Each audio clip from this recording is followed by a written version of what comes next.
खुलुमबाय स्टुडियोआव आं उदांस्रि मुसाहारि एससी एसटी रिजार्वेशननि सायाव मोनसे गिदिर खौरां लानानै फैदों। एससी एबा एसटीनि मुलाम्फाखौ हिन्दु सुबुंनि अनगायै गुबुन ख्रिस्टियान एबा मुस्लिम सुबुंफोरा मोननो हानाय नंलिया।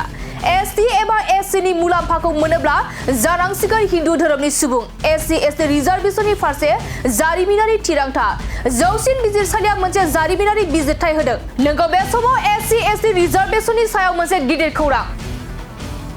जौसिन बिजिरसालिनि सेनियर बिजिरगिरि प्रवीण कुमार गिरिया सामलायनायाव गोजौ बिजिरसालिनिफ्राय हिन्दु धोरोमनि अनगायै गुबुन धोरोमनि सुबुंफोरा एससी एसटी रिजार्वेशन मोननाय नङा होनना मिथिनो मोननाय जादों। धोरोम सोलायनाया एससी एसटी रिजार्वेशननि मुलाम्फाखौ मोनहोनो हानाय नङा। गुबुन धोरोमनि सुबुंफोरा एससी एसटी रिजार्वेशननिफ्राय मुलाम्फा मोननायनि मोनथाय गैया। एलाहाबाद गोजौ बिजिरसालिनि बे जारिमिनारि बिजिरनायाव मोनसे जारिमिनारि बिजिरथाय होदों। धोरोम सोलायखांनायनि उनाव हिन्दु जानायनि मुलाम्फाखौ मोननो हाया।